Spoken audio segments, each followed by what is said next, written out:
औज़ुबिल्लाहि मिनश्शैतानिर्रजीम बिस्मिल्लाहिर्रहमानिर्रहीम। शुरू अल्लाह के पाक नाम से जो बहुत मेहरबान है, रहम करने वाला है। अस्सलाम वालेकुम स्टूडेंट्स, आज का जो हमारा टॉपिक है वो हमारे पास है एक्सक्रीशन इन अर्थवॉर्म।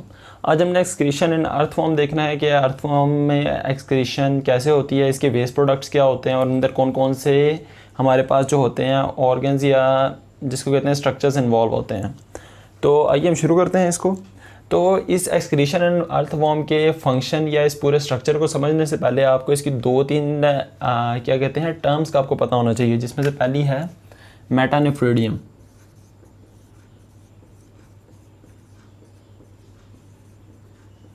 मेटानेफ्रीडियम में क्या चीज़ है? अब इसमें दो चीज़ें हैं, मेटा और नेफ्रीडियम। मेटा का जो मतलब होता है ना, वो होता है इनकम्प्लीट। कोई चीज़ कंप्लीट नहीं होती मेटा में, ठीक हो गया। मेटा में कोई ना कोई जो है ना कमी रह जाती है। और नेफ्रीडियम जो होता है ना, ये इनवर्टिब्रेट्स का एक ऑर्गन है जो कि वर्टिब्रेट्स की तरह जो वर्टिब्रेट का काम भी करता है, मजबूती भी देता है। और नेफ्रीडिया जो है ये एक्सक्रीशन के काम भी आता है वेरियस मेटाबोलाइट्स की, ठीक हो गया। तो इनकम्प्लीट जो होते हैं एक्सक्रीटरी ऑर्गन जो इसका है उसको हम मेटानेफ्रीडियम कहेंगे।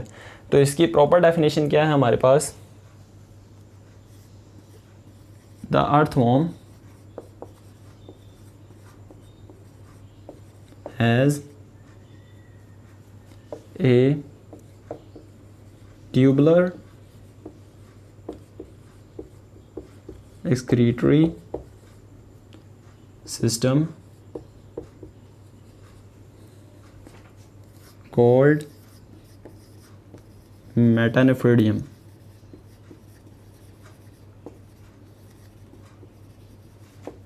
ठीक हो गया। Earthworm as a tubular excretory system जो कि कहलाता है हमारे पास मेटानेफ्रीडियम। अब मेटानेफ्रीडियम की प्लेसमेंट कहाँ होती है? तो आपको पता होना चाहिए कि अर्थवॉर्म की जो बॉडी होती है ना इस तरह की, तो इसके अंदर कई सारे सेगमेंट्स होते हैं। ये सारे के सारे सेगमेंट्स बने होते हैं जिनको हम थोड़ी देर बाद डिटेल में भी ये भी डिस्कस करेंगे। लेकिन इनके हर एक सेगमेंट जो होता है ना उसके अंदर दो मेटानेफ्रीडिया होता है। ये प्लूरल है, ये सिंगुलर है, मेटानेफ्रीडिया, ठीक है। Each segment of earthworm has two metanephridia, a pair of metanephridia, okay. तो ये हो गया हमारे पास मेटानेफ्रीडियम।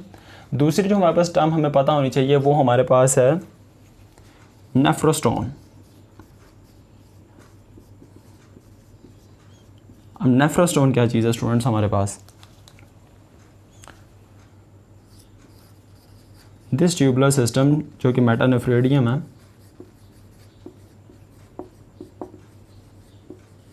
हैज़ ए इनर सिलिएटेड मतलब इसके अंदर सीरिया प्रेजेंट होंगे। सिलिएटेड ओपनिंग, इनके अंदर एक इनर सिलिएटेड ओपनिंग होती है जिसको हम कहते हैं नेफ्रोस्टोन।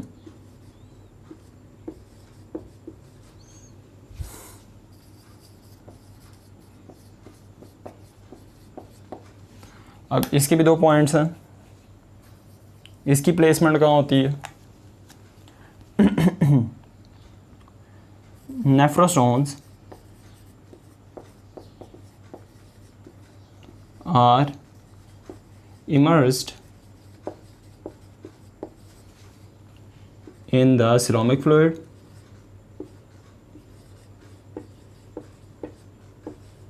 इस coelomic fluid के अंदर immersed होते हैं, यानी खुबे हुए होते हैं। immersed का वैसे तो ये होता है लेकिन इसमें डूबे हुए होंगे कहीं जगह। and enveloped by capillaries.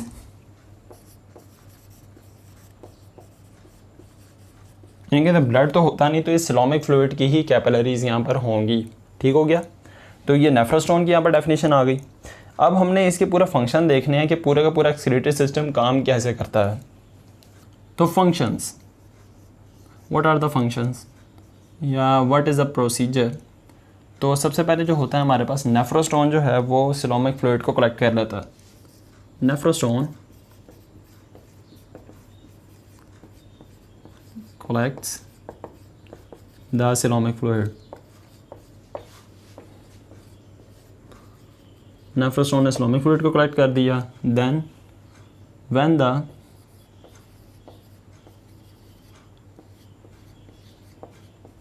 coelomic fluid passes through the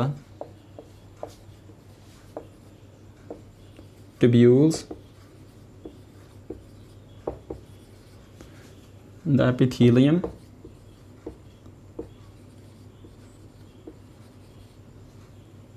reabsorbs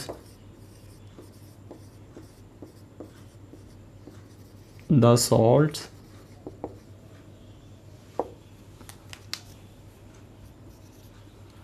ठीक हो गया, the salts from the lumen।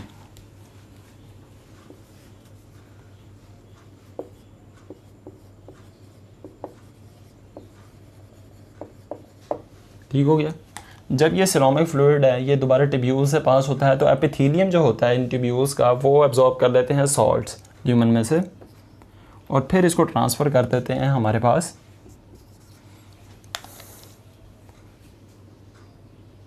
Then transfer them to the body by capillaries. Capillaries हमारे पास कहाँ थी? सराउंडिंग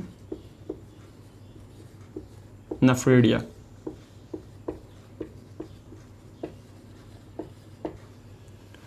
और एंड पे जो लेफ्ट ओवर बच जाएगा ना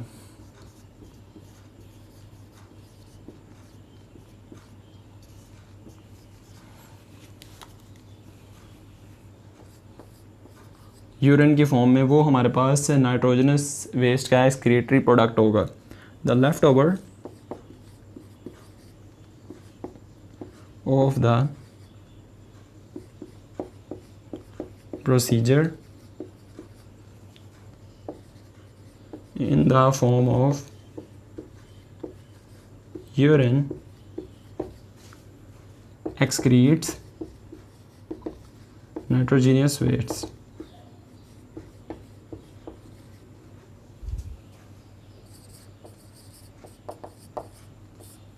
ठीक हो गया। तो यहाँ पर हमारे पास सारा जो है थ्योरी जो है हमारी कंप्लीट हो जाती है। अब हमने नीचे एक डायग्राम बनानी है क्योंकि बायोलॉजी में जिस भी क्वेश्चन में डायग्राम बन सकती हो आपने ज़रूर बनानी है वरना नंबर नहीं मिलेंगे। तो हमने सबसे पहले ये 3 सेगमेंट बना देने हैं। ठीक है स्टूडेंट्स, 2 हाफ हैं और 1 फुल है। ठीक हो गया।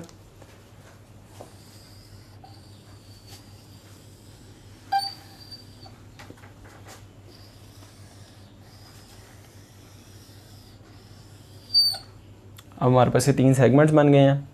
यहाँ पर हमारे पास प्रेजेंट होगा इधर करके नेफ्रोस्टोन।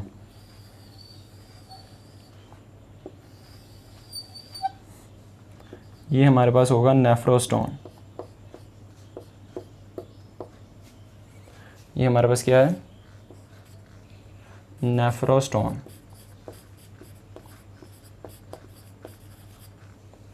ठीक हो गया। अब यहाँ से हमारे पास ये कलेक्टिंग ट्यूब आ रही है। ये कलेक्टिंग ट्यूब ऊपर जाके मिल रही है कैपिलरीज से। यहाँ पर हमारे पास बहुत ज़्यादा कैपिलरीज मौजूद होंगी।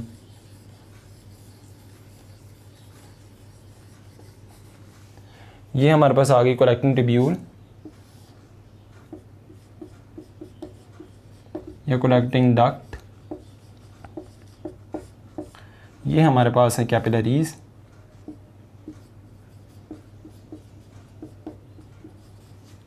ये जो स्पेस है ना इसको हम कहते हैं सिलोम।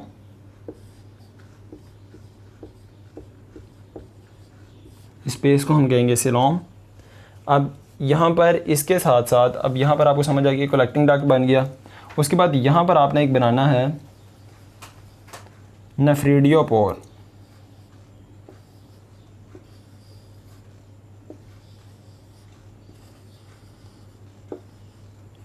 वो भी इसके साथ जाके ज्वाइन कर जाएगा। तो ये हमारे पास क्या है, नेफ्रिडियो या नेफ्रिडिया या नेफ्रिडियोपोर। ठीक हो गया। यहाँ पर हमारे पास एक नेफ्रिडिया भी आ गया। ये पूरा का पूरा जो स्ट्रक्चर है ना, इसको कहते हैं मेटानेफ्रिडियम। ठीक हो गया। ये हमारे पास बन जाएगा ब्लैडर, इसको हम कहेंगे ब्लैडर।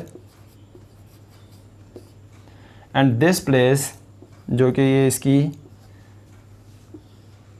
यहाँ पर भी हमारे पास इसी तरह ही नेफ्रिडिया आएगा, नेफ्रोस्टोन आएगा दूसरे वाले का। ठीक हो गया। तो ये जो हमारे पास ये जो मेम्ब्रेन है ना, जो इसकी वो कर रही है सेपरेशन, इसको हम कहते हैं सेप्टम।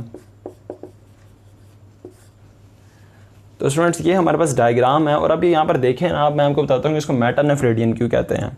आप देख रहे हैं कि इसकी जो यहाँ पर स्टोरेज हो रही है सारी के वेस्ट प्रोडक्ट की, वो इसके नहीं, वो इसके अंदर नहीं हो रही, वो इससे अगले वाले के अंदर हो रही है। जो इसके अगले वाला जो है ना, वो जिसको कहते हैं इसका सेगमेंट, उसमें हो रही है, 2 सेगमेंट में फैला हुआ है।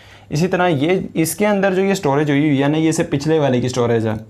अब ये किसी एक सेगमेंट में पूरा नहीं आ रहा, तो इसलिए इसको कहते हैं मेटानेफ्रिडियम। ठीक हो गया। तो इसको आपको पता होना चाहिए, सारी चीज़ें आपको बनानी आनी चाहिए। ये कोई ज़्यादा मुश्किल डायग्राम नहीं है।